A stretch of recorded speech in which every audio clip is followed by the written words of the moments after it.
Starting में कुछ समझ नहीं आ रहा था, ये बात अलग है। और गेम्स लगा खेलने से, वीडियो गेम्स तो काफी ज्यादा बुरा बुरा लत लग गया था। वैसे कोई नेटफ्लिक्स, सोशल मीडिया हो गया, मूवीज पे फंस गया, काफी ज्यादा मैं सीरियस हो गया था अपने गोल के लिए, आईआईटी के लिए, थ्योरी के लिए। एचसी बेस्ट बुक है। तो मैंने भी जितना आप 100 दे सकते हैं उतना दीजिए। तो मेरे को डेली कॉल उतना नहीं पसंद था, बट मैं हमेशा आगे रुचि करता था उनसे, जहाँ सोचा था वहाँ आ गया। तो एक तरह का एक पॉजिटिव जो एटीट्यूड। तो hello everyone, welcome back to the new video. तो यार, जैसा कि आप देख रहे हैं, आज मेरे साथ निखिल सिंह, जो कि मेरा एक फ्रेंड है, और आज वो अपना सेकेंड ईयर परस्यू कर रहा है फ्रॉम आईआईटी रुड़की। जी हाँ, आप सही सुन रहे हैं, आईआईटी रुड़की। तो पहले मैं अपने मीन्स निखिल को थैंक्स बोलना चाहूंगा कि वो मेरे चैनल पे आया है, आप लोगों को कुछ जेई से रिलेटेड स्ट्रेटेजी और उसका क्या जर्नी रहा है, उसने क्या क्या स्ट्रगल किया है, और फिर उसने क्या क्या अपने प्रिपरेशन में किया है, उसने क्या कौन सा मिस्टेक किया है और कौन सा मिस्टेक नहीं किया, सब कुछ बताने जा रहा है। तो वीडियो को आपको एकदम एंड तक देखना है। तो मैं पहले निखिल से बोलना चाहूंगा कि कुछ अपने बारे में intro they. Thanks Akash for inviting me. तो मैं अपना जो जेई का जर्नी है वो आपके ऑडियंस से, मतलब जो भी लोग हैं जो देख रहे हैं वीडियो, उनसे अपना शेयर कर सकूं, जो भी मेरी जेई की जर्नी है। So thank you. सो मेरा नाम निखिल सिंह है, जैसा कि इसने बताया। Currently I am a second year student at IIT Roorkee. And अभी मेरा फिलहाल में इंटर्न लगा है। मैंने लिंक्डइन के थ्रू अप्लाई किया था off campus. First of all so congratulation Nikhil, that's it. आपका इंटर्नशिप सेकंड ईयर ही में लग गया। ये बहुत ही मन अच्छा बात है। थैंक बहुत सारे बच्चे स्ट्रगल करते हैं और आपने ये करके दिखाया possible. Thank you, thank you. हाँ, ये तो है। और आपका, जैसे मैं बताना चाहूंगा कि निखिल का वो ट्वेल्थ के साथ ही जेई क्रैक किया। मुझे तो ड्रॉप लेना पड़ा, लेकिन वो भी मुझे मीन्स जो भी मुझे जेई के बारे में मैं इन्फ्लुएंस हुआ, मीन्स कनेक्टेड रहा, वो निखिल ही की वजह से, क्योंकि निखिल 11th क्लास से ही अपना प्रिपरेशन जेई का चालू कर दिया। वो सब आपको पता चलने वाला है। तो फिर निखिल, आप अपना इंट्रो जैसा कि दे दिया, बहुत अच्छा किए। अब आप स्टार्ट बैकग्राउंड में चलिए, जेई के अपने बैकग्राउंड स्टोरी में, कि आप क्लास 10 तक आपका प्रिपरेशन क्या था, आपने जेई के बारे में कब सुना था पहली बार। तो ये सब थोड़ा बैकग्राउंड में जेई की स्टोरी में आप अपना शेयर कीजिए। हाँ, तो मैं ये सो कहानी सारा शुरू हुआ जब मैं क्लास 8 तक, बेसिकली मैंने सारा जो पढ़ाई है वो मैंने मिर्जापुर से किया, राजगढ़ मिर्जापुर। और फिर मैं 9 से शिफ्ट हो गया बनारस। और मैंने और हम दोनों सेम ही स्कूल के हैं, बेसिकली मैं और आकाश सेम ही स्कूल के हैं, बैचमेट्स। सो मेरी सारी स्टोरी जो जेई की है वो स्टार्ट होती है क्लास 9 से। 9 से बेसिकली एक कोई क्लास था, तुम भी थे उस टाइम आकाश। तो क्लास में कोई एक कोचिंग है, मैं नाम नहीं लेना चाह रहा हूँ, वहां से कोई बंदा आया था हम लोग के स्कूल में। तो वो जेई के बारे में बता रहा था, तो मैं पहली बार उसी समय जाना, क्लास 9th में पहली बार मैं जाना कि जेई क्या होता है। मतलब उस टाइम उस बंदे ने इतना हाई फाई बताया कि हाँ जेई ये होता है, it is an international level, बच्चे फोड़ते हैं। मतलब ऐसे बताया कि इंडिया में मतलब ऐसे एग्जांपल दिया कि लेट से 1000 स्कूल है, तो 1000 टॉपर्स हैं। तो जो मेन फाइट होती है वो सारे स्कूल के बेसिकली टॉपर्स में होती है। तो इस टाइप से कुछ एग्जांपल करके बताया, मेरे को एग्जैक्टली याद नहीं है, बट हाँ मेरे को वो सुनकर बहुत मोटिवेशन आया। तो मैं क्लास 9 में ही डिसाइड कर लिया कि मेरे को जेई करनी है। उसी टाइम मेरे को मोटिवेशन आ गया। तो फिर मैं 9 से धीरे धीरे नेट से देखना स्टार्ट कर दिया कि जेई क्या होता है, आईआईटीज क्या होती है। तो मेरे को 9 में पता चला, बट उतना मतलब सीरियस नहीं था मैं, मतलब नॉर्मल सा कोचिंग ज्वाइन कर लिया एक, वहाँ बस नॉर्मल पढ़ाई कर रहा था, बोर्ड सीबीएसई से रिलेटेड। हाँ, बट 10th में जब आया तो थोड़ा मैं जेई से रिलेटेड पढ़ना स्टार्ट कर दिया। मैंने थोड़ी बुक्स से, पियर्सन है, पियर्सन जानते हो ना आकाश? हाँ हाँ। पियर्सन। हाँ, तो 10th से मैंने पियर्सन लगाना स्टार्ट कर दिया। मतलब पहले फंडामेंटल पहले बुक्स पढ़े, जो थ्योरेटिकल पार्ट है। फिर मैंने केमिस्ट्री का लिया, केमिस्ट्री का पियर्सन, और फिजिक्स का। और जो मेरी मेन फंडामेंटल स्टार्टिंग है वो पियर्सन से ही हुई है। तो मैंने स्टार्ट किया, फिर धीरे धीरे सीखा मैंने बहुत कुछ पियर्सन से। और 11 से मैंने प्रॉपर एक कोचिंग ज्वाइन कर लिया बनारस में। मतलब खास कोचिंग नहीं है, बट ठीक ठाक कोचिंग है, सिलेक्शन हो जाते हैं। तो ठीक है। 10 में वही पियर्सन लगा था बस। लास्ट में फिर बोर्ड आ गए। तो फिर मैं लास्ट टाइम में बोर्ड पढ़ा, मतलब ऐसे तो मैं थोड़ा मोड़ा जेई का भी पढ़ता था। और मैं क्या किया कि 10 में ही 11 का पढ़ना स्टार्ट कर दिया था थोड़ा थोड़ा। जैसे प्रोजेक्टाइल मोशन, ये जो टॉपिक्स है, तो वो मैंने स्टार्ट कर दिया था। बट इतना मैं बोर्ड पे ध्यान नहीं दे पाया, बस नॉर्मल। तो मेरे काफी बेकार नंबर है, मतलब 85% ही रह गए। तो कोई खास अरे नहीं अरे, था, मतलब एट्टी हाँ फाइव ठीक परसेंट है। भी बहुत अच्छा है। स्कोर रहता है 10th? भाई मीडियम होता है, ठीक है, नॉर्मल, कोई बहुत अच्छा स्कोर नहीं था। हाँ मैंने पढ़ा नहीं था ये मैं मानता हूँ, मैं उतने अच्छा से प्रिपेयर नहीं किया था 10th में जितना अच्छा डिसेंट तुमने किया स्कोर था। रहता है, 85 डिसेंट स्कोर रहता है। तो चलिए, अब हाँ ये डिसेंट जैसा जो भी कि हो। निखिल ने बताया अपने क्लास 10 तक का सफर, और क्लास 10 में बैकग्राउंड में जो कि मैं आप लोगों को शेयर करना था कि कब कैसे जेई के बारे में उसने सुना। तो उसने जैसा कि बोला कि क्लास में क्लास 9th में था वो, एक normal coaching means local coaching के टीचर आए थे, उन्होंने जेई के बारे में एक्सप्लेन हमारे किया। स्कूल तो में। हाँ, हम ही लोग स्कूल में आए थे, तो फिर उसने पूरा एक्सप्लेन ही कर दिया। अब आती है रियल जेई स्टोरी, जहां से 10 से 12 लाख लोग अपना जेई का सपना लेके चलते हैं। वो होती है क्लास 11। क्लास 11 से ही मीन्स बहुत सारे, क्या मैक्सिमम बच्चे क्लास 11 से प्रिपरेशन चालू कर देते हैं। तो अब मैं बात करना चाहूंगा निखिल से कि निखिल, आपने मीन्स क्लास 11 से अब आपका मीन्स फुल जेई स्टोरी, आपने कैसे प्रिपरेशन किया जेई में, सब कुछ बताइए। आप हम्म। कौन से कोचिंग ज्वाइन किए, कैसे कहाँ से प्रिपरेशन, ऑनलाइन पढ़े ऑफलाइन पढ़े, कैसे क्या क्या, फुल जेई स्टोरी आपको मैं फ्री हैंड देता हूँ। मीन्स जैसे आपको बोलना है, जो भी बोलना है, अपना पूरा जेई का प्रिपरेशन उतार दीजिए पूरे वीडियो। हाँ तो देखो आकाश, ऐसा हुआ कि मतलब 10 तक मैं ऐसे कोई कोचिंग नॉर्मल ज्वाइन नहीं किया था, बस खुद से पढ़ता था ऑनलाइन, फोन के थ्रू। असल में जैसे मेरे पास दो ऑप्शन थे, पेरेंट्स ने बोला या फिर कोचिंग ज्वाइन कर लो या फिर फोन ले लो। तो मैंने फोन फोन ले लिया। तो मैं 10 तक फोन से पढ़ा। तो मतलब फिजिक्स वाला से काफी कुछ पढ़ लिया था मैं 11th का। बहुत मतलब बहुत चीजें मैंने कवर कर लिया, लाइक ऑर्गेनिक मैंने 10th में ही काफी हद तक जीओसी तक कवर कर लिया था 10th में ही। और इसीलिए 10th में बेकार नंबर रह गए ना। मतलब बोर्ड पे फोकस नहीं, 10th ही से थोड़ा जेई की तरफ हाँ। इन्फ्लुएंस हो गए। अच्छा। हाँ 10 से ही मैंने थोड़ा जेई की स्टार्ट कर दिया था, थोड़ा थोड़ा थोड़ा ये सा, आप बहुत लोगों कम। को मैं बताना चाहूंगा, जो भी वीडियो देख रहे हैं, कि अगर आप पहले से कुछ भी, ऐसा होता है कि बहुत सारे लोग बोलते हैं अरे वो क्लास 6 से प्रिपरेशन करते, नहीं। अगर आप थोड़ा पहले से प्रिपेयर कर तो कुछ ना कुछ वो आपको हेल्प, जैसे निखिल प्रिपेयर जब जीओसी बस फिर थोड़ा दोबारा आइडिया पढ़ा मिल जाए। होगा, तो थोड़ा उसको कॉन्सेप्ट, बेसिक कॉन्सेप्ट उसको थोड़ा क्लियर हो गया होगा, और जब वो दोबारा पढ़ा होगा तो उसको बहुत ज्यादा हेल्प होगा।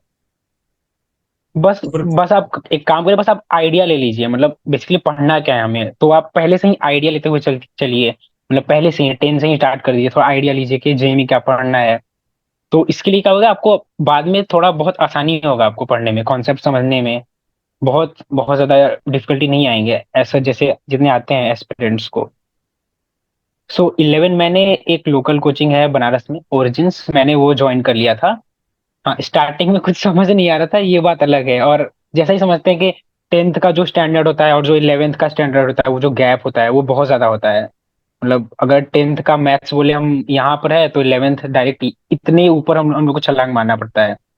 तो वो जो स्टैंडर्ड वो काफी ज्यादा रहता है, तो स्टार्टिंग में क्या होता है कि एस्पिरेंट्स को बहुत दिक्कत होता है, समझ नहीं आता है। मतलब काफी लोग, मेरे साथ भी ऐसा हुआ है, तुम्हारे साथ भी ऐसा हुआ होगा। 11 का जो मैथ्स है, जो फिजिक्स है, स्टार्टिंग तो नहीं समझ में आता है। जब तक आप धीरे फिर मैंने जब तक आप धीरे धीरे उस पर वर्क नहीं करेंगे तब तक आपको कुछ नहीं समझ में आएगा। तो मैंने वही चीज किया कि नहीं समझ आता था, फिर भी मैं क्लासेस जाता था, एफर्ट्स मारता था खुद से। और क्वेश्चंस नहीं लगते थे स्टार्टिंग में, लेकिन फिर भी मतलब ऐसे खोल कर ट्राई करता था कि हाँ। और जब नहीं आता था तो तब सॉल्यूशन देख लेता था। तो बट एफर्ट मारना नहीं छोड़ा मैंने, एफर्ट मतलब कंटिन्यूअसली मारते गया। मतलब ऐसा नहीं था कि कोई क्वेश्चन नहीं होता तो डिसअपॉइंट हो गए, जैसे बहुत लोग होते हैं कि डिसअपॉइंट हो जाते हैं, जैसे एक क्वेश्चन नहीं हुआ तो डिसअपॉइंट नहीं होना है। आपको उस पर वर्क करना है स्टार्टिंग में, टाइम देना है आपको, क्योंकि ये आप जेई एडवांस के लिए जब जेई एडवांस के लिए जब प्रिपेयर करते हैं, तो आपको एक एक क्वेश्चन पे परफेक्ट आपको बैठ सीटिंग सीटिंग करना की आदत होनी चाहिए, हैबिट होनी चाहिए। और प्रॉपर टाइम दे एक एक क्वेश्चन, क्योंकि जेई एडवांस क्वेश्चन का जो लेवल होता है वो बहुत ऊपर होता है, मतलब होता है। तो हर एक क्वेश्चन टाइम मांगता है, हर एक क्वेश्चन पे आपको उतना टाइम देना पड़ेगा। तो आप पहले से ही अपना डेवलप करिए कि हर क्वेश्चन थोड़ा एक फिक्स अमाउंट ऑफ टाइम दीजिए। अगर नहीं आता है तब आप सॉल्यूशन देख लीजिए, ऐसा करिए। तो मैं स्टार्टिंग से ही, मेरा जो अप्रोच था मेरा यही था, 11 से ही मेरा यही अप्रोच था। तो मैं खुद से सॉल्व करने की कोशिश करता था, नहीं होता था तो फिर सॉल्यूशन देख लेता था। तो 11 बस ऐसे ही नॉर्मल गया, कोई बहुत खास नहीं गया। मतलब नॉर्मल जो कोचिंग के मॉड्यूल थे, सिर्फ मैंने मॉड्यूल किया, कोई एक्स्ट्रा बुक नहीं किया मैंने 11 में, सिर्फ मॉड्यूल लगाए मैंने। और कुछ एक्स्ट्रा नहीं किया। हाँ 12 से फिर मैंने एक्स्ट्रा बुक जो है एडिशनल बुक्स वो लगाना स्टार्ट कर दिया मैंने 12 से। हाँ। तो मतलब तो 11th 11। नॉर्मली कुछ मतलब हाई फाई वाला कि हाँ ये बुक लगा लिया, वो बुक बहुत सारे बच्चे को रहता है, ये एक नहीं नहीं सब्जेक्ट नहीं। में दो तीन बुक लगा लिया, ये सब कुछ नहीं, नॉर्मली 11th में coaching plus coaching module module बस वही। मॉड्यूल। हाँ बस बस। इतना इनफ है, इतना इनफ है, इससे ज्यादा कुछ करने की जरूरत नहीं है। अच्छा, और जो निखिल ने, मैं बताना चाहूंगा आप लोगों की, जो निखिल ने अप्रोच बताया कोई भी क्वेश्चन को सॉल्व करना है, बहुत ही बढ़िया एक पॉइंट आप लोगों नोट आप लोगों को ये पॉइंट करना चाहिए कि आप लोग अगर जेई एडवांस का क्वेश्चन सॉल्व कर रहे हैं तो बहुत सारे बच्चे सोचते हैं कि टाइम नहीं, शुरुआत में आपको टाइम नहीं देखना होता, आपको देखना है कितने एक्यूरेसी से आप, कितना में सही अप्रोच लगाते हैं कोई क्वेश्चन में, वो आपको देखना रहता है। तो उसने ये एग्जैक्टली मीन्स एग्जैक्टली। एक अच्छा बात बोला उसके लिए, बहुत ही एक मीन्स आपको एक कमेंट तो उसके लिए बनता है निखिल के लिए। मैं पूछना चाहूंगा निखिल से कि अभी 11th तो जैसा कि तुमने बताया, तो तुम्हें क्या स्ट्रगल फेस करना पड़ा 11th में? तुम्हें मीन्स क्या, तुम्हें लगा कि हाँ मैंने ये गलती कर दी, अगर नहीं की जाती तो आज कुछ और अच्छा, वैसे तो अच्छा ही हो, फिर भी कुछ और अभी जहाँ पे हो उससे अच्छा पे रहते, तो 11th में अपना मिस्टेक बताओ, और उस मिस्टेक से मीन्स कौन सा मिस्टेक नहीं करना चाहिए जिससे कि प्रिपरेशन बहुत सारे लोग का मीन्स बर्बाद हो। हाँ। तो 11th में मैंने मिस्टेक्स भी काफी किए, मतलब काफी ज्यादा किए। स्टार्टिंग में क्या हुआ कि हमें एफर्ट्स देता था डेली डेली, मतलब 5-6 घंटे ऐसे पढ़ लेता था। बट उससे ज्यादा तो नहीं पढ़ पाता था। हाँ, जो डिस्ट्रैक्शन है उनसे बचने की आप कोशिश करिए। जैसे 11th क्या होता है कि 10 के बाद आप डायरेक्ट 11 में जाते हैं, तो कुछ समझ नहीं आता है, तो बच्चे क्या करते हैं कि डिस्ट्रैक्शन में फंस जाते हैं। बहुत बहुत केसेस में ऐसा ही होता है कि 10 तक तो बच्चे बहुत अच्छे रहेंगे, बट 11th में जैसे जाते हैं, वो जो लेवल होता है वो बहुत ऊपर होता है 11 का, एज कम्पेयर टू 10th। ठीक है। तो जो बच्चे होते हैं वो मतलब पढ़ाई पे उतना ध्यान नहीं देते हैं फिर, क्योंकि नहीं समझ में आता है। जब बच्चे को नहीं समझ में आएगा तो ऑब्वियसली वो कुछ और ही करेगा। तो ऐसा स्टार्टिंग मेरे साथ भी हुआ। तो जब मेरे को 11 नहीं समझ में आता था तो मैं गेम्स लगा खेल ले, जैसे वीडियो गेम्स। तो काफी ज्यादा बुरा बुरा लत लग गया था वैसे। और जो एक मेजर और जो डिस्ट्रैक्शन था कि जो पूरा 11 था हमारा, वो पूरा कोरोना टाइम में गया। तो इस ये एक और रीजन है कि बच्चे और ज्यादा बिगड़ गए हैं। अब घर पे थे तो घर पे उतना मतलब जो कॉम्पिटेटिव जो एक माहौल होता है वो नहीं मिल पाया उन्हें। तो फालतू फालतू चीजों में फंस गए बच्चे, कुछ गेम्स में और कुछ और ही बहुत बहुत सारी चीजें हैं। सोशल मीडिया में जैसे उसमें कोई बहुत। नेटफ्लिक्स, सोशल मीडिया हो गया, मूवीज पे फंस गए, मूवीज देखना स्टार्ट कर दिए नेटफ्लिक्स पे। तो ये सब जो डिस्ट्रैक्शंस है इनसे बचना है, मतलब कोशिश तो यही करना है। हाँ, थोड़ा बहुत हफ्ते में 1-2 दिन चल जाएगा, बट कोशिश करिए जितना अवॉइड कर सकते हैं उतना अवॉइड करिए। आपको उतना ज्यादा फायदा मिलेगा आगे जाकर। वही चीज है बस। हाँ, बस डिस्ट्रैक्शन से दूर रहिए। मेन मोटिव यही है आपका। और यही गलती मैंने किया था स्टार्टिंग में कि मैं काफी ज्यादा मैं डिस्ट्रैक्शन में फंस गया था। तो मेरे को उससे बाहर निकलने में 2-3 महीने लग गए, 2-3-4 महीने तो मेरे वेस्ट हो गए ऐसे ही। फिर मैं वापस आया तो फिर स्टार्ट किया, फिर दोबारा पढ़ाई, ऐसा। जैसा कि आपने देखा, ये तो था मीन्स 11th तक का स्टोरी, अब आता है 12th।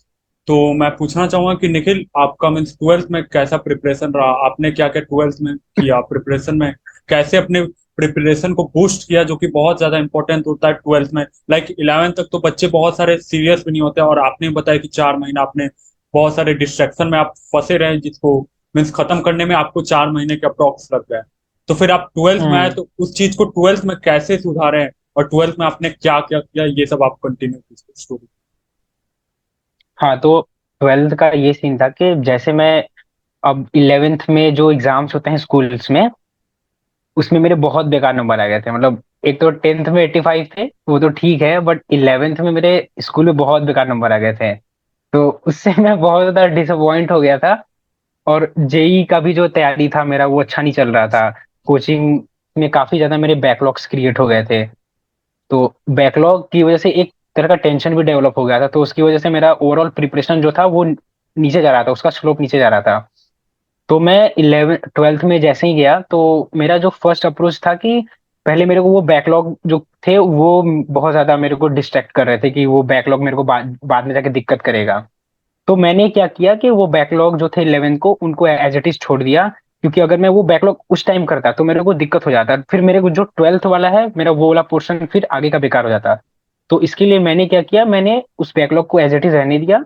मैंने 12 का फ्रेश पढ़ाई स्टार्ट किया मैंने, एज अ फ्रेश। तो फिर मेरा यही था कि मैं अब काफी ज्यादा मैं सीरियस हो गया था अपने गोल के लिए, आईआईटी के लिए, कि अब मेरे को, हाँ, एक ही साल बचे हैं अच्छे से पढ़ाई करनी, क्योंकि मेरे को ड्रॉप तो लेना ही नहीं था। मैं मतलब पहले से ही मैं सोचा था कि मेरे को एनआईटी मिल जाएगा चलेगा, बट मेरे को ड्रॉप नहीं लेना है, मेरा ये पहले से ही क्लियर था।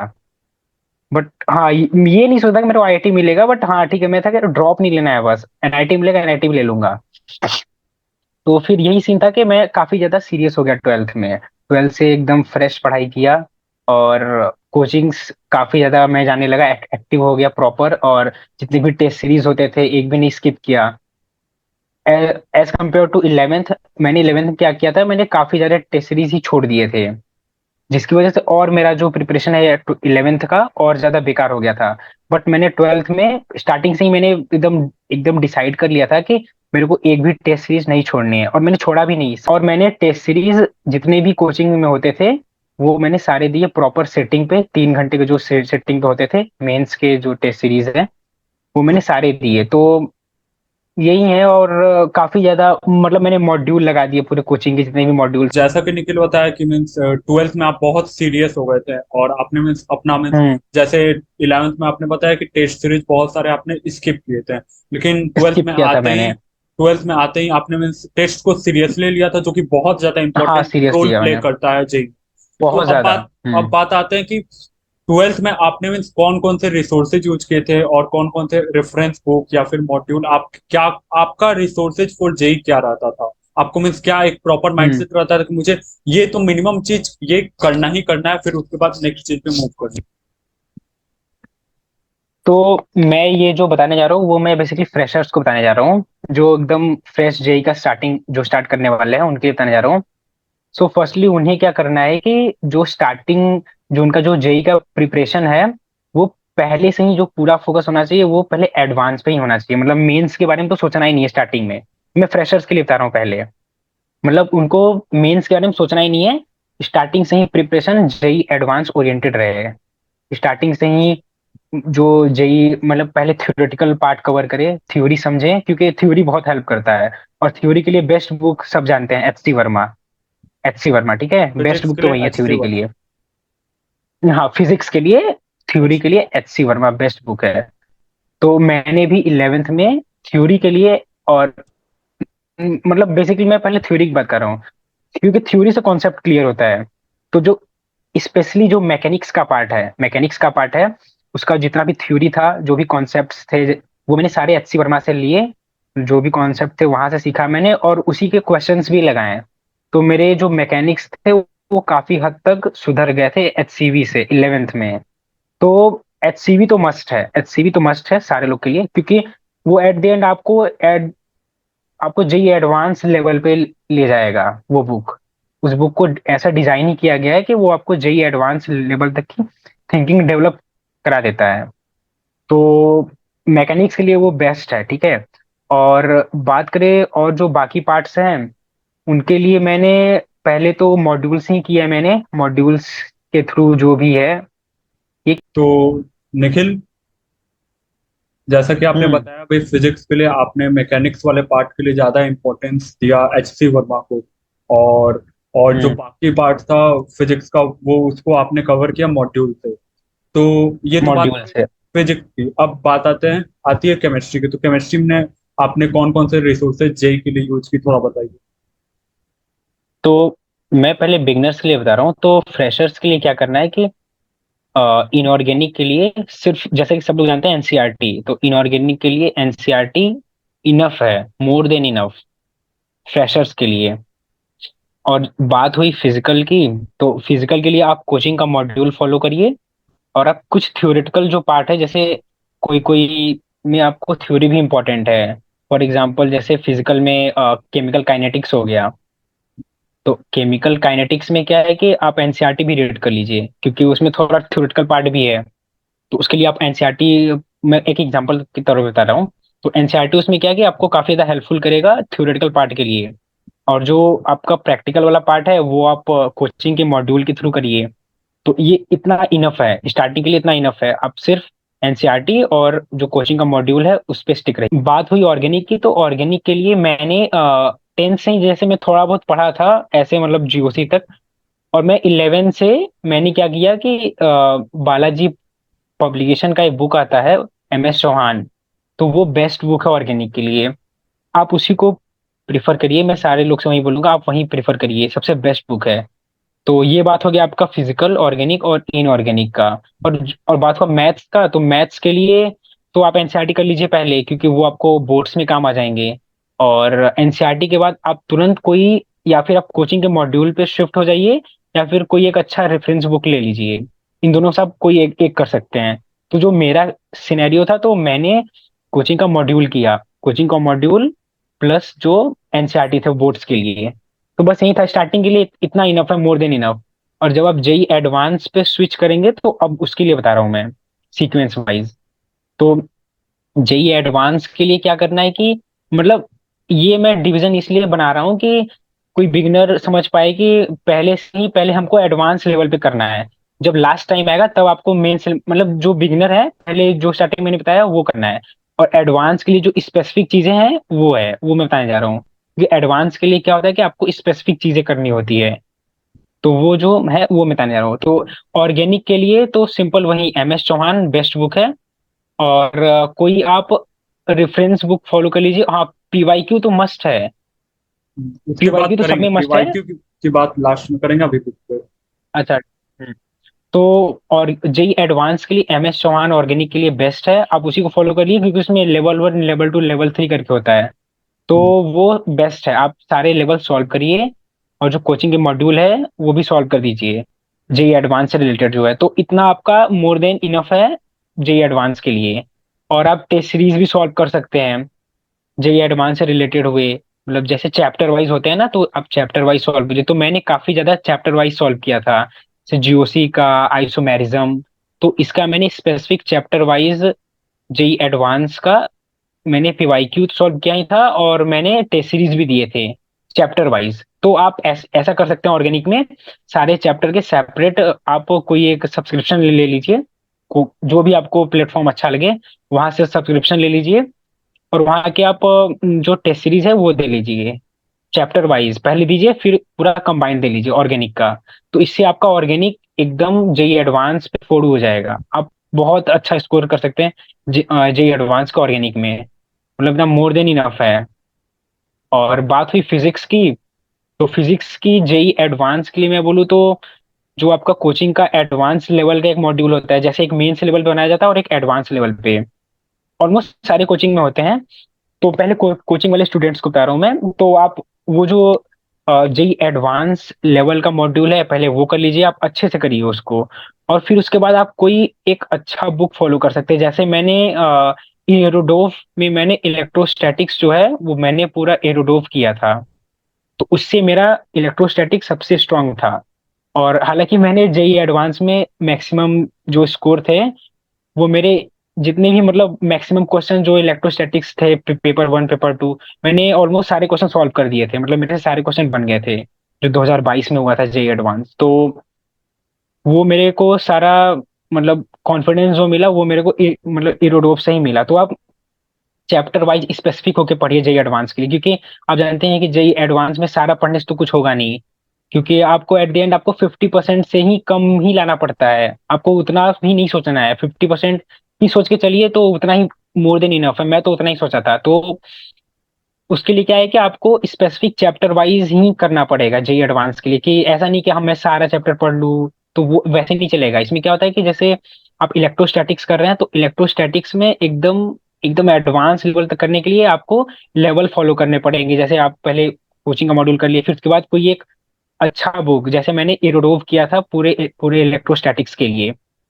तो ऐसे ही आप सारे चैप्टर्स के लिए कर लीजिए, जैसे थर्मोडायनेमिक्स है तो मतलब इसमें थर्मोडायनेमिक्स। मैं एक पॉइंट ऐड करना चाहूंगा, निखिल जो बोल रहा है कि जैसे आपने 10 चैप्टर को किया एक नॉर्मल बुक से, मीन्स हाँ डिसेंट लेवल का 10 चैप्टर को कर लिया, और आपने वही पांच हम्म। चैप्टर को किया, लेकिन एकदम एडवांस लेवल जो हम्म। होता है उसको रीच किया, एडवांस लेवल तक और आपने दस उसको चैप्टर रीच कर लिया, किया। 10 क्वेश्चन मान के चलिए उससे आए, और 10 क्वेश्चन में से हम्म। आपने जैसे कि एडवांस लेवल पर रीच नहीं किया, क्या पता दो ही तीन क्वेश्चन बने, और यहाँ पे आपने हम्म। पांच चैप्टर एकदम एडवांस लेवल जो होता है ना, अच्छे से प्रॉपर कर लिया, तो पांच क्वेश्चन के पांचों क्वेश्चन बन जाएंगे। तो आपको बेनिफिट यही है कि मतलब ये है कि हाँ, एक एग्जैक्टली बच्चे को एग्जैक्टली। रहता है कि पूरा कंप्लीट सिलेबस करना है, और एक को नहीं, स्पेसिफिक तो जो करके जाएंगे वो हम्म। एकदम परफेक्ट करके जाएंगे। तो ये बात कहना चाह रहे हम्म।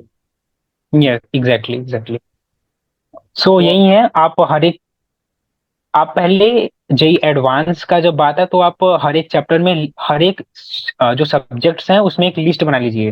जैसे फिजिक्स में मेरे को ये 5 चैप्टर मेरे स्ट्रांग हैं, तो आप सिर्फ वो 5 चैप्टर पे फुल ऑन फोकस करिए, बाकी चैप्टर को आप भूल जाइए। सिंपल मैं यही बोलना चाहूंगा आपको, मतलब 5 चैप्टर अगर आपका 5 चैप्टर का अगर आपको कॉन्फिडेंस है तो आप सिर्फ वो 5 चैप्टर में वर्क करिए। अगर आप सिर्फ वो 5 चैप्टर भी स्ट्रॉन्ग कर लेते हैं, फिर भी आप बहुत इम्पैक्ट कर सकते हैं जेई एडवांस में। बस अब वही बात, है। हाँ, तो ये बात था फिजिक्स केमिस्ट्री का। और मैथ का भी जैसे तुमने जेई मेंस लेवल तक का तो बता ही दिया, और फिजिक्स केमिस्ट्री में जेई हम्म। एडवांस के लिए जो भी रिसोर्स। अब बात करें मैथ्स के लिए, तुमने जेई एडवांस के लिए कौन सा रिसोर्सेज यूज किया था?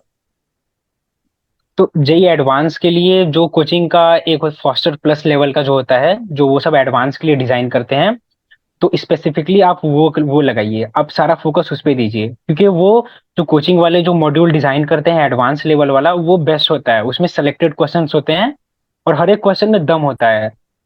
तो आप उसी पे स्टे रहिए, एक बार लगा लिया अब दोबारा उसी को सॉल्व करिए। मतलब मैथ्स ऐसा ही है, आपको ज्यादा स्विच नहीं करना है, मतलब fix fix number of content रहे, उसी पे आप बार बार प्रैक्टिस करिए, उसी उसी के कॉन्सेप्ट को रिवाइज करिए आप। क्योंकि क्योंकि जो वो एडवांस लेवल पे बनाते हैं तो वो बहुत सिलेक्टेड क्वेश्चंस होते हैं।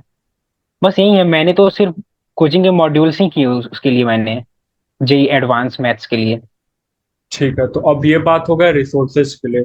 अब आते हैं कि तुमने मीन्स, अब बात करें स्कूल को कैसे मैनेज किया, लेकिन जो कि बहुत सारे बच्चे के लिए, मेरे साथ भी ये प्रॉब्लम था जो कि मैं भी नहीं कर पाया था, बोर्ड और जेई को मैं मैनेज नहीं कर पाया, इसीलिए मुझे ड्रॉप लेना पड़ा। लेकिन तुमने बोर्ड के साथ ही मीन्स स्कूल के साथ ही जेई को क्रैक किया और आईआईटी रुड़की में। तो बात करें स्कूल की, तो तुमने कैसे, स्कूल में बहुत होता है कि मीन्स प्रैक्टिकल का, प्री बोर्ड का टेंशन हो जाता है बच्चे को कि अरे प्रैक्टिकल, काफी जो कि सारी चीजें होती है, हाँ। मेरे को भी हुआ था। और मीन्स बहुत सारे हम्म। मीन्स टीचर परेशान भी करते होंगे नंबर देने में, ये सब होता। सिचुएशन तुम्हारे साथ भी हुआ, तो पूरा सिनेरियो एक्सप्लेन करो। तो ऐसा सिनेरियो ऐसा था कि मेरे को क्या था कि 12th और जेई साथ में मैनेज करना था। तो मैं तो ऐसा सीन था कि मैं कोचिंग भी जाता था। मतलब मेरा ये सीन था कि जो मेरा कोचिंग का टाइमिंग था वो मेरा इवनिंग शिफ्ट में था, और जो स्कूल का टाइमिंग था वो मेरा मॉर्निंग जैसे जैसे नॉर्मली स्कूल का टाइम होता है, तो 8 से जो भी होता है 2 बजे तक ऐसे। तो वो करता था मैं। और फिर उसके बाद मेरे जो कोचिंग के टाइमिंग थे वो मेरे 5 से थे। तो फिर मैं पहले स्कूल जाता था, फिर स्कूल से आने के बाद जो भी गैप है, उस गैप में मैं बेसिकली कुछ पढ़ता ही था, जैसे कोचिंग के जो होमवर्क है इस टाइप से। और फिर उसके बाद फिर मैं कोचिंग के लिए निकल जाता था। तो बस ऐसा ही है, और क्या। और तुमने मीन्स बहुत सारे क्लासेज भी स्किप किए थे, मीन्स बहुत सारा होता है स्कूल में सीन की, हाँ, अटेंडेंस का लेके। तो फिर उसका क्या सीन था हम्म। मतलब? और बात करें प्रैक्टिकल का, तो बहुत सारे बच्चों को होता है कि हाँ प्रैक्टिकल लिखना है, प्रैक्टिकल देना है, तो वो सब कैसे तुमने मैनेज किया था एज कम्पेयर टू जो कि डेली? तुम मतलब रेगुलर स्टूडेंट तो मतलब नहीं रहे हो एग्जैक्टली, मतलब डेली स्कूल एक बच्चा नहीं। होता है जाने वाला, वो तो नहीं हुआ। मतलब एक डिसेंट लेवल ऑफ अटेंडेंस अपना कवर किए, बाकी सारा फोकस जेई पे दिए थे मैं जैसा कि। बट मेरे साथ क्या हुआ था कि मैं मीन्स रेगुलर स्टूडेंट रहा हूँ, लेकिन तुम्हारे साथ मैं देखा हूँ कि मीन्स रेगुलर मतलब डिसेंट लेवल ऑफ तुमने अटेंडेंस क्लियर किया था, जहां पे आना चाहिए था वही किया, जहां पे स्किप करना चाहिए जेई को लेके उसने मीन्स उस टाइम पे स्किप किया। तो तुम जब क्लासेज स्कूल नहीं जाते थे, फिर तुम कैसे मीन्स प्री बोर्ड हो गया, प्रैक्टिकल हो गया, उसको कैसे मैनेज करते थे?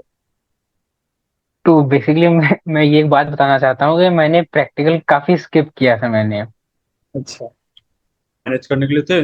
तो निखिल बताइए, आपने मीन्स कैसे मैनेज किया स्कूल के प्रैक्टिकल्स को, जो कि बहुत ज्यादा डिस्टर्ब करते हैं बहुत सारे बच्चों को, मैं भी सुना हूँ। जेई में, जेई की प्रिपरेशन में हम्म। ये सब थोड़ा बहुत डिस्टर्ब भी होता है, और जैसे कि जैसा भी आप समझे, थोड़ा तो डिस्टर्ब अफेक्ट करता है जेई की स्टूडेंट को। फिर भी उसने मैनेज किया, और आज एग्जैक्टली exactly। आईआईटी रुड़की में है। तो थोड़ा सीन बता दो क्या हुआ था। तो मेरा 12th का ये सीन था कि मेरे को जेई भी बैलेंस करना है और अपना बोर्ड्स भी करना है।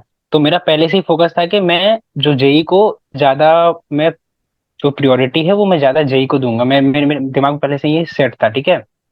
तो मैं क्या करता था कि हफ्ते में हो गया तो 2 दिन स्कूल तो मैं जाता ही था। ये तो मेरे फिक्स 2-3 दिन मेरे फिक्स रहते हैं। तो मैं हफ्ते में 3 दिन स्कूल जाता था। तो इसकी वजह से क्या, थोड़ा मेरे को अटेंडेंस की भी बाद में बीटी हुई थी, उसकी वजह से मेरे को थोड़ा दिक्कत भी हुआ, मेरे मार्क्स थोड़े काट लिए गए स्कूल में। तो यही था कि मैं मतलब रेगुलर तो नहीं था स्कूल, बट हाँ जाता था हफ्ते में 2 दिन। और फिर हाँ, कोचिंग कभी भी स्किप नहीं किया मैंने, क्योंकि ऐसे जैसे बताया मेरा जेई फर्स्ट प्रायोरिटी था। तो कोचिंग तो कभी नहीं स्किप किया। और बात रहा स्कूल का, तो जब प्रैक्टिकल्स लास्ट में जब प्रैक्टिकल्स होते हैं, तो ऐसा तो मैंने प्रैक्टिकल जाना स्टार्ट कर दिया था, बट 1-2 क्लासेस मेरे स्किप हो गए थे, तो उसकी वजह से मेरे मार्क्स थे जो कुछ सब्जेक्ट्स मेरे थोड़े डिडक्ट हो गए थे। तो जिसकी वजह से मेरे 12th के ओवरऑल परसेंटेज पे थोड़ा बिगड़ गया। बेसिकली मैं बताऊँ तो मेरा बेस्ट फोर मेरे 90.2 परसेंटेज है, बट ओवरऑल मेरे 88 है।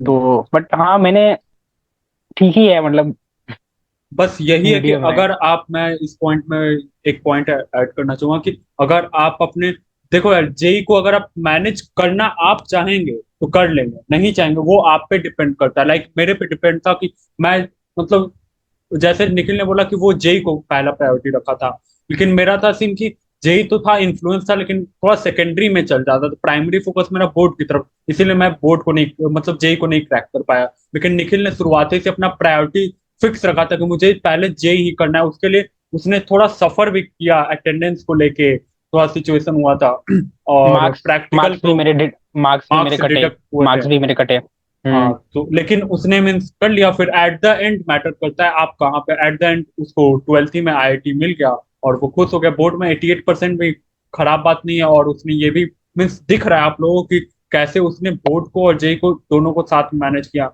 अगर आप चाहेंगे, ये आप पे डिपेंड करता है, अगर आप चाहें तो जैसे उसने कैसे बोला कि मीन्स हफ्ते में 2-3 दिन स्कूल ज्वाइन कर लिया, मतलब स्कूल हाँ, क्लासेज अटेंड कर लिया। 2 दिन स्कूल जाइए। हाँ और फिर बाकी पूरा फोकस ऐसे उसका बोर्ड भी हो गया और जेई भी रेस्पेक्टिवली, दोनों जेई भी हो अच्छे जाए। से ट्रैक में अच्छे से चलने लगे। तो ये बात था, एक तरफ आप जेई का कर रहे हैं तो ऐसा नहीं है कि बोर्ड आपका पीछे जा रहा है, नहीं। वो भी बोर्ड भी आपका एक पर्टिकुलर अमाउंट जितना चाहिए तो वो कवर होते रहता है, बस आपको वही बोर्ड में थोड़ा, मैं भी बता चुका आप लोगों की, थोड़ा थ्योरी पे फोकस करना रहता है, कोई प्रूफ रहता है डेरिवेशन तो उस पर फोकस करना होता है। बाकी ये तो था मीन्स जेई और बोर्ड को आप कैसे मैनेज करते, बहुत अच्छे से निखिल ने एक्सप्लेन किया। अब आते हैं हम्म। रिवीजन और पीवाईक्यू, दो पॉइंट मुझे मीन्स स्ट्राइक किया अभी कि कैसे तुमने मीन्स रिवीजन पे रिवीजन का स्ट्रेटेजी क्या रहा था तुम्हारा, रिवीजन तुम कैसे करते थे, और फिर पीवाईक्यू तुम्हारे अकॉर्डिंग क्या रोल इंपॉर्टेंट करता है, कोई भी मीन्स मॉक टेस्ट देने जा रहे हैं या फिर जेई मेन ही एग्जाम देने जा रहे हैं आप, तो उस समय पीवाईक्यू क्या रोल प्ले करता है, ये सब बताओ। तो अगर मैं रिवीजन का बात करूं पहले, तो जो मेन फैक्टर होता है जेई का जो बैटल है, उसमें जो मेन फैक्टर होता है वो रिवीजन होता है।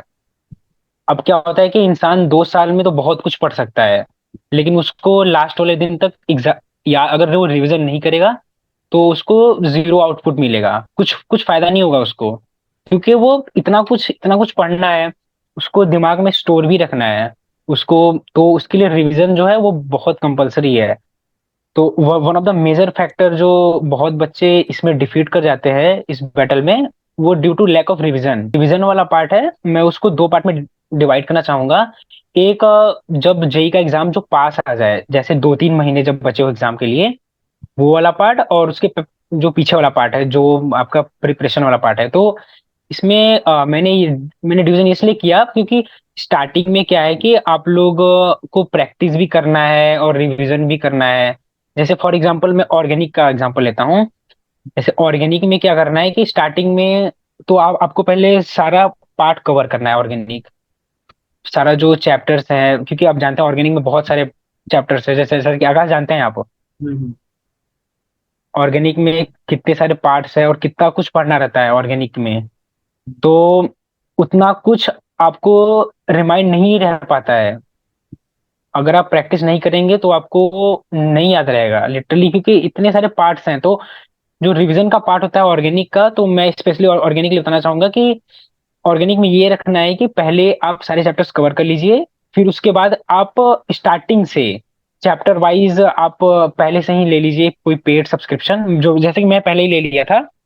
कोचिंग का तो करिए ही, जो उसके लिए मैं जैसा बता रहा था कि पहले आप सारा पार्ट कवर कर लीजिए, फिर स्टार्टिंग से आप अब देखिए रिवीजन का सबसे बेस्ट टेक्निक होता है, आप कोई टेस्ट सीरीज दीजिए, चैप्टर वाइज टेस्ट सीरीज देना स्टार्ट करिए। तो आप टेस्ट सीरीज ऐसे दीजिए कि जैसे फॉर एग्जाम्पल आप जैसे आइसोमेरिज्म का दे रहे हैं, तो आइसोमेरिज्म का जब आप टेस्ट सीरीज देने जा रहे हैं तो उससे एक दिन पहले आप पूरा आइसोमेरिज्म के जितने कॉन्सेप्ट है सारा पढ़ लीजिए, जो आप पहले पढ़े थे सारा रिमाइंड कर लीजिए, क्वेश्चंस कुछ कर लीजिए, फिर अगले दिन उसी मतलब जो टॉपिक है जैसे आइसोमेरिज्म है, तो आप आइसोमेरिज्म का टेस्ट दे लीजिए। तो इससे क्या है कि आपका रिवीजन भी हो गया और आपने प्रैक्टिस भी कर लिया। तो ये सबसे बेस्ट टेक्निक होता है कि पहले एक दिन पहले वो चीज पहले एक बार आप रिवाइंड कर लीजिए, फिर उसके बाद में अगले दिन आप उसी चैप्टर का टेस्ट सीरीज दे लीजिए चैप्टर वाइज। अगर और आप क्या ये तुमने, करते हैं तो रिवीजन ये के लिए सबसे क्या बेस्ट तुमने, टेक्निक होता है। हाँ, और रिवीजन क्या? के लिए क्या तुमने शॉर्ट नोट्स भी बनाए थे या फिर डायरेक्ट पूरे अपने हाँ क्लास नोट्स शॉर्ट्स, ही पढ़ते? नहीं नहीं शॉर्ट नोट्स भी बहुत जरूरी है, जैसा नहीं, मैं रिवीजन को दो पार्ट में डिवाइड किया था ना, तो ये हम्म। बिफोर वाला चल रहा है अभी, तो अच्छा। भी बिफोर वाला चल रहा है। जब एग्जाम के पास आएगा तो वो उसका टेक्निक अलग रहेगा। तो ये पीछे वाला टेक्निक है कि जब आपको पहले आप सारा कवर कर लीजिए, फिर उसके बाद चैप्टर वाइज टेस्ट सीरीज दीजिए, एक दिन उसके पीछे आप सारा पहले एक बार रिवाइज कर लीजिए, फिर अगले दिन दीजिए, तो ये इससे क्या हो गया आपका बहुत सॉलिड मजबूती बन जाएगा हर एक चैप्टर पे। तो ये हो गया आपका बिफोर। और आप एक काम करते रहिए कि उसी टेस्ट सीरीज को देखते रहिए बीच बीच में, जैसे एक हफ्ते हो गए तो एक हफ्ते में उसी टेस्ट सीरीज को देख लीजिए, या फिर जो आपने रिवीजन जो आपका नोटबुक है कोचिंग का वो एक बार गो थ्रू कर लीजिए। मैं ऑर्गेनिक का एग्जांपल लेके बता रहा हूँ अभी। और जब एग्जाम जैसे पास आ जाए, जैसे जेई मेंस जब 2-3 महीने बचे हों, तो आप full on focus JEE mains पे रखिए, फुल ऑन फोकस आपका जेई मेंस पे होना चाहिए। और इस टाइम आपकी स्ट्रेटजी ये होनी चाहिए कि आपके पास एक शॉर्ट नोट कॉपी होनी चाहिए, जो आप ड्यूरिंग जो नोट्स जब आप बनाए थे, तो उसी टाइम आपको एक एक पेज पे जैसे मैंने क्या किया था कि फॉर एग्जाम्पल आइसोमेरिज्म या फिर जीओसी या फिर जैसे हाइड्रोकार्बन है, फॉर एग्जाम्पल हाइड्रोकार्बन ठीक है, तो हाइड्रोकार्बन में मैंने क्या किया था कि जो एक कोचिंग का नोटबुक था वो तो अलग था, बट मैंने एक पेज पे क्या किया कि जितने भी रिएक्शंस है, जितने सेपरेट रिएक्शन है, हाइड्रोजनेशन, और हाइड्रोजनेशन में भी ढेर सारी पॉसिबिलिटीज है, जैसे बी आर का attachment, above the plane down the plane, ऐसा कुछ होता है ना। तो हम्म। आप ये जो पॉइंट वाइज जो है इनको एक एक पॉइंट में लिख लीजिए, एक सिंगल पेज पे जितना छोटा लिख सकते हैं उतना छोटा लिखिए, बट एक पेज में कवर करने की कोशिश करिए कि सारे हाइड्रोकार्बन को एक पेज में कवर कर लीजिए। तो ये जो आपका पेज है वो आपको बहुत ज्यादा हेल्पफुल रहेगा लास्ट टाइम में जेई मेंस के लिए। ये जेई मेंस के लिए मतलब मैं क्या बताऊँ बहुत ज्यादा हेल्पफुल रहेगा। इससे आप फुल ऑन फुल स्कोर कर सकते हैं। जैसा कि मैं बताऊं, जो मेरा जेई मेंस में केमिस्ट्री में जो मेरा स्कोर था वो मेरा 99.2 परसेंटाइल था मेरा केमिस्ट्री में। और मेरा ओवरऑल जैसा कि आकाश ने बताया था मेरा 98.8 है। तो जो मेरे सबसे ज्यादा जो मेरे बूस्ट हुए हुए थे परसेंटाइल वो मेरे केमिस्ट्री से ही हुए हैं, और मेजरली ऑर्गेनिक से हुए थे मेरे। तो सबसे बेस्ट टेक्निक यही है कि एक पेज में सारे चैप्टर्स को जो ऑर्गेनिक के पार्ट हैं सारे को कवर करने की कोशिश करिए, और वो लास्ट टाइम में बहुत काम आएंगे आपको तो अब आपके ये बात था जो रिवीजन का। प्रिपरेशन। और बात करें हम्म। पीवाईक्यू का, तो पीवाईक्यू तुमने कितने ईयर के किए थे? और पीवाईक्यू करने चाहिए नहीं पीवाईक्यू करने चाहिए, मैंने, और कब करने चाहिए पीवाईक्यू, ये बहुत ही बड़ा सवाल रहता है। देखिए पीवाईक्यू तो ऑब्वियसली मस्ट है। तो जो मैं पीवाईक्यू वाला पार्ट रहेगा इसको भी मैं दो पार्ट में कहना चाहूंगा कि जैसे कि आप स्टार्टिंग से ही गोल रखिए कि मेरे को जेई एडवांस के लिए करना है, तो आप स्टार्टिंग में एक काम करिए, आप मेंस लेवल का मतलब पीवाईक्यू करने का उतना मत कोशिश करिए, मॉड्यूल करिए। मॉड्यूल करने के बाद आप डायरेक्ट जंप कर जाइए एडवांस के पीवाईक्यू करने की कोशिश करिए। मैं ये नहीं बोल रहा हूँ कि कर ही दीजिए मतलब हो जाए आपसे, ये मतलब बट ट्राई करिए कि आपसे हो। तो मतलब ऐसा क्या कि आपको फिर पता चलेगा ना कि जेई एडवांस में किस टाइप के क्वेश्चंस आते हैं, तो आपका उससे काफी ज्यादा कॉन्सेप्ट्स क्लियरिटी होंगे जब आप उस क्वेश्चन को सॉल्व करेंगे, उसके बारे में अपडेट जब नहीं होगा तो आप सॉल्यूशन देखेंगे, उसके बारे में डेटा इकट्ठा करेंगे। तो इससे आपका क्या है कि ओवरऑल आप काफी ज्यादा बूस्ट हो रहे हैं। तो ये टेक्निक आप हमेशा आजमाइए कि स्टार्टिंग में क्या क्या करिए कि आप जेई एडवांस के पीवाईक्यू करिए, स्टार्टिंग में। और जब जब जेई मेंस पास आया तब जेई मेंस का करना स्टार्ट कर दीजिए जल्दी से। जब 2-3 महीने बचे हो तब आप JEE full on JEE mains के, तब आप पीवाईक्यू करिए। बट स्टार्टिंग में आप कोशिश करिए कि जेई एडवांस के पीवाईक्यू पे ही स्टिक रहिए। वो आपके प्रिपरेशन को काफी ज्यादा बूस्ट कर देगा। ठीक है, अब ये बस बात यही हो है। गई रिवीजन और पीवाईक्यू की। और बात करें टेस्ट की, तो जैसा कि तुमने बहुत सारे पॉइंट ऐड ऐड कर ही दिया मॉक टेस्ट को लेके। तो मॉक टेस्ट की बात करें तो मॉक टेस्ट, तुम जैसे तुम्हारा अगर कल मॉक टेस्ट होने वाला है और कोई भी पर्टिकुलर चैप्टर का, तो उसका स्ट्रेटेजी क्या रहता था उस टेस्ट, जैसे पहले ही वो प्लानर आज मिल गया होगा टेस्ट का कि हाँ इस दिन होने वाला है, तो फिर हम्म। कब से तुम उस टेस्ट का मीन्स पढ़ाई करते थे, और करंट जो स्टडी में मीन्स करंट चैप्टर जो चल रहा है तुम्हारा, उसको भी मैनेज करना होता है, और फिर टेस्ट का भी, तुम वो दोनों कैसे मैनेज कर देते हैं, और टेस्ट के लिए तुम्हारा क्या स्ट्रेटेजी रहेगा ये बताओ। तो टेस्ट सीरीज का सिंपल सा स्ट्रेटजी होता है कि जो कोचिंग्स वाले ले रहे हैं या फिर जहां से भी आप दे रहे हैं टेस्ट सीरीज, तो पहले उसका देख लीजिए कि क्या क्या चैप्टर्स आ रहे हैं, कौन कौन से चैप्टर्स आ रहे हैं। तो उससे 1-2 दिन पहले आप सिर्फ आप रिवीजन पे स्टे रहिए। सारा पहले जो भी आपने नोट्स बनाया है, जो भी आपने शॉर्ट नोट्स बनाया, सिंगल पेज वाले नोट्स हैं सारे, ये जो नोट्स हैं वो आपको टेस्ट सीरीज के पहले ही यूज आएंगे। तो इनका इनका जो सबसे ज्यादा आपको यूज आएगा वो टेस्ट सीरीज में ही आएगा। तो आप 1-2 दिन पहले क्या कर सकते हैं कि आप इसी जो शॉर्ट नोट्स हैं जो कोचिंग में पढ़ाया गया है उनको आप गो थ्रू कर लीजिए, तो वो आपको काफी ज्यादा हेल्पफुल करेंगे। आप बस उतना ही कर लीजिए, आपके ठीक ठाक नंबर आ जाएंगे जो भी तो आप टेस्ट सीरीज देंगे। हम्म। तो अब ये बात हो गई टेस्ट की। तो ये तो बात थी रिवीजन पीवाईक्यू मॉक टेस्ट की स्ट्रेटेजी, लेकिन जैसा कि तुम जान रहे हो 2024 में 24 जनवरी से फर्स्ट अटेम्प्ट जेई मेंस का होने वाला है। तो फिर तुम अभी इस टाइम पे मेरे में जो भी व्यूअर्स हैं, ऑडियंस है और बच्चों को क्या एडवाइस देना चाहोगे कि अभी क्या करना चाहिए और क्या नहीं करना चाहिए। हाँ, तो इस टाइम जो टाइम है ये बहुत ज्यादा प्रीसियस टाइम है, क्योंकि जैसा कि आप जानते ही हैं डेट्स आ गए हैं, जैन से है ना, आई थिंक जैन ट्वेंटी से। फोर जन 24 जैन तो अराउंड कितने मंथ्स बचे हैं आपके अप्रॉक्स पास? 4 मंथ। ये आपका अक्टूबर स्टार्ट हुआ, ये आपका अक्टूबर, नवंबर, दिसंबर। आप मान के चलिए कि आपके पास 3 महीने हैं। आप 1 महीने हमेशा हमेशा रिजर्व में रख रख के चला करिए। तो आप मान के चलिए कि आपके पास 3 महीने हैं और आपको जो भी करना है इस 3 महीने में करना है। तो अभी क्या करना है कि सारे लोगों को अभी जेई मेंस ओरिएंटेड हो जाना है। अब जेई एडवांस का जो लेवल है अब थोड़ा जेई मेंस पे आ जाना है। मतलब इसके पहले तो आप जेई एडवांस कर रहे होंगे। तो अब क्या है कि आपको सारा जो प्रिपरेशन है इस 3 महीने का जो ये टाइम इंटरवल है आपको सारा टाइम जेई मेंस पे देना है। अभी आपको बेसिकली ये करना है कि जितने भी आपके चैप्टर्स हो गए हैं अभी, आपको उनको पहले रिवीजन करनी है, पहले जो हो गए हैं अभी तक। आपको अभी एक्स्ट्रा आप पढ़िए, बट जो पहले का आप पढ़ चुके हैं उन्हें आपका पहला जो प्रायोरिटी होना चाहिए, पहले उनको रिमाइंड करना होना चाहिए। सारा पहले एक बार आप पहले सारे एक चीज का रिवीजन कर लीजिए। फिर सारे का चैप्टर वाइज आप पीवाईक्यू दे लीजिए या फिर जो भी है आप टेस्ट सीरीज दे रहे हैं।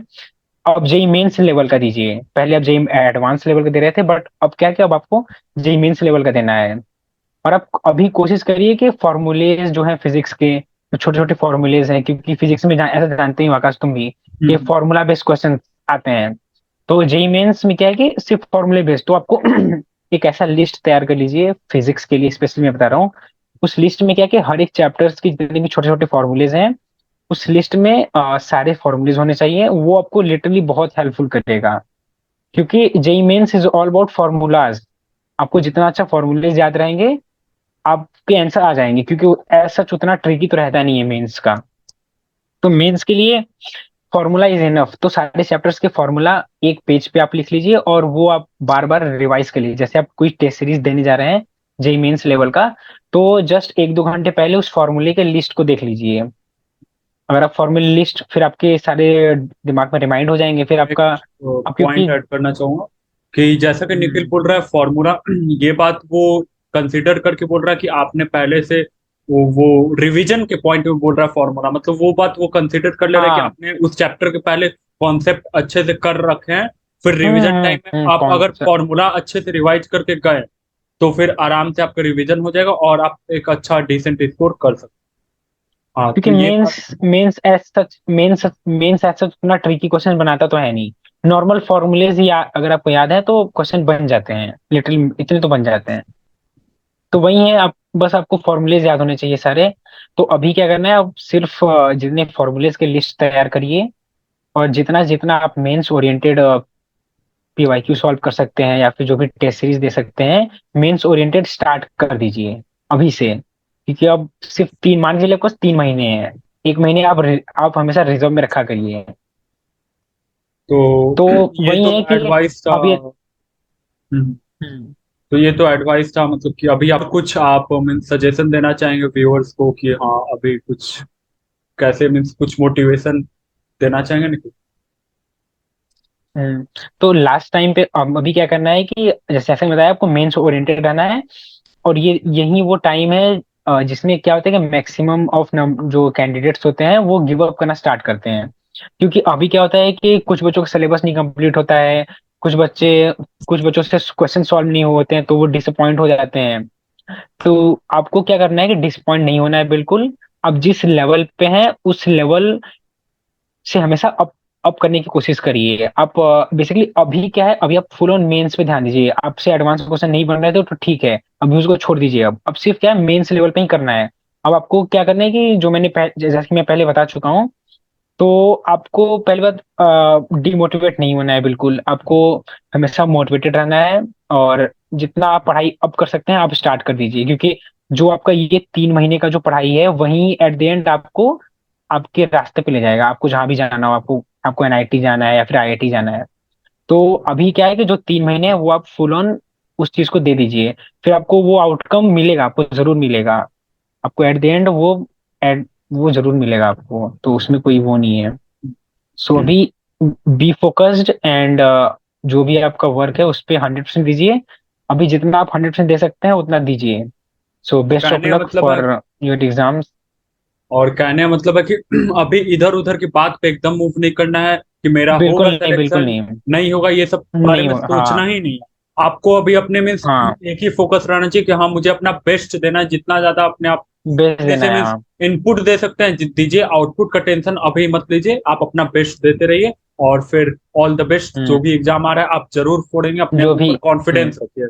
तो अब कॉन्फिडेंस तो रखिए। बात करते हैं ये सब, जे स्ट्रेटेजी हो गया, आपने स्ट्रगल देखी है निखिल के, कैसे उसने स्ट्रगल करके क्या क्या डिफिकल्टीज फेस की हैं, फिर भी उसने मीन्स 12th के साथ ही आईआईटी रुड़की में आज आईआईटी क्रैक किया और आईआईटी रुड़की में आज है। तो निखिल अब आप हम्म। मीन्स अब कॉलेज लाइफ थोड़ा अपना बताना चाहेंगे, कुछ शेयर करना चाहेंगे कि जो हम्म। भी आपने सेक्रीफाइस किया था आज क्या वो फुलफिल हो रहा है कि मीन्स आपको लग रहा है कि नहीं, हाँ हाँ मैंने जो भी सेक्रीफाइस किया आज मैं खुश हूँ कि हाँ मैंने जो भी किया अच्छा किया। जैसे कि मैं पहले ही बताया था, मैं मेरी जो जेई की जर्नी थी वो 9 से स्टार्ट हुई थी। तो मैं फर्स्ट टाइम मैंने 9th में ही डिसाइड कर लिया था कि मेरे को आईआईटी में जाना है। तो वो टाइम मैं रिमाइंड करता हूँ, और अब का टाइम तो मेरे को दिखता है, मेरे को हाँ लगता है कि मैंने कुछ किया है। तो वो हमेशा एक इम्पैक्ट लाता है जिंदगी में कि हाँ, एक होता है ना पॉजिटिव चीज। तो आप हमेशा जब आप पीछे मुड़ के देखेंगे तो आपको लगता है कि हाँ, मैंने जो ठाना था वो एक तरह से कर दिया मैंने। और मेरा पहले से ही मतलब एक तरह से ड्रीम बोलो या फिर ड्रीम कॉलेज मेरा आईआईटी रुड़की ही था। मतलब मैंने एक नोटबुक बनाया था, उसमें मैंने #1 #2 ऐसे लिखा था कॉलेजेस के नेम। तो उसमें मैंने #1 पे आईआईटी रुड़की ही लिखा था, क्योंकि मेरे को पहले से ही पसंद था। मतलब मैंने ऐसा था कि सिंस जब क्लास 11 था, मतलब कोचिंग में दोस्त मेरे पूछते थे कि तेरे को कौन सी आईआईटी पसंद है। तो मेरे को दिल्ली बॉम्बे उतना नहीं पसंद था, बट मैं हमेशा आईआईटी रुड़की ही बताता था उनसे।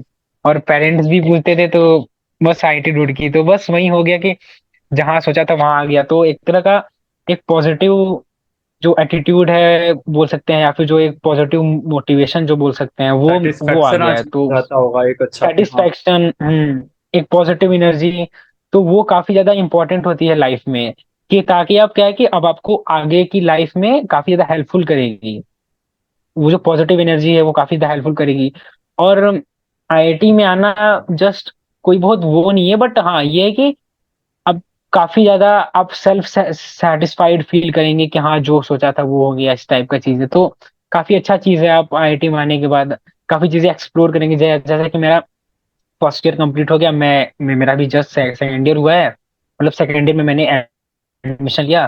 तो फर्स्ट ईयर में एज सच मैं कॉलेज आया तो बस वही नॉर्मल से अपने सब पढ़ के आते हैं, 2 साल, 2 साल घिस घिस के आते हैं सारे लोग। तो पहले चूल रहता है कि 1 साल पूरा मस्ती में निकालेंगे। हम्म। तो मेरे अंदर भी सेम वही चूल था, मैं फर्स्ट ईयर पूरा मस्ती में निकाल दिया, मतलब फर्स्ट ईयर पता ही नहीं चला। ऐसा सीन था कि मैंने क्लब्स भी छोड़ दिए, मैंने मैंने क्लब्स में भी अप्लाई करना छोड़ दिया, ये मैंने थोड़ा गलती किया। बट ये इसका रिग्रेट भी होता है, बट हाँ ऑडियंस से ये बोलना चाहूंगा कि कॉलेज में जा रहे हो तो क्लब्स में अप्लाई करिएगा जरूर। जैसे कि मैंने क्या किया कि फर्स्ट ईयर में काफी ज्यादा मैंने मस्ती कर लिया, काफी ज्यादा नाइट आउट्स कर लिए मैंने।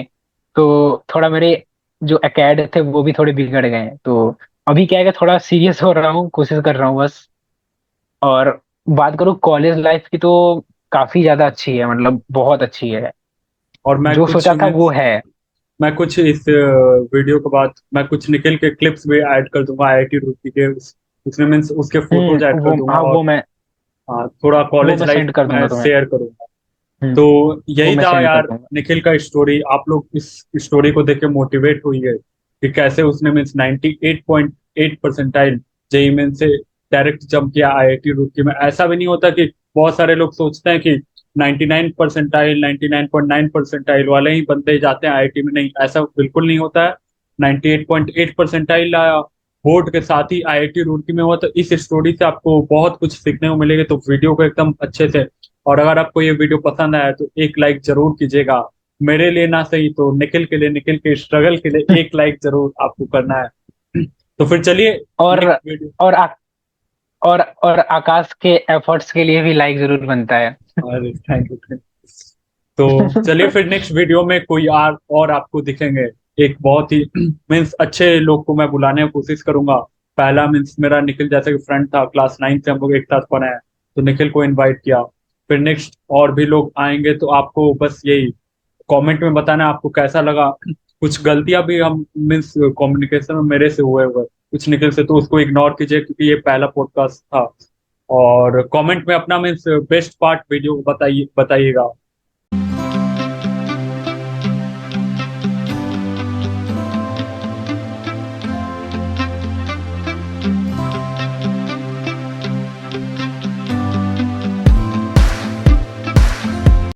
तो फिर चलिए नेक्स्ट वीडियो मिलते हैं। तब तक के लिए प्रिपेयर करते रहिए और जेई को क्रैक कीजिए। और जेई क्रैक करते रहिए, ऑल द बेस्ट।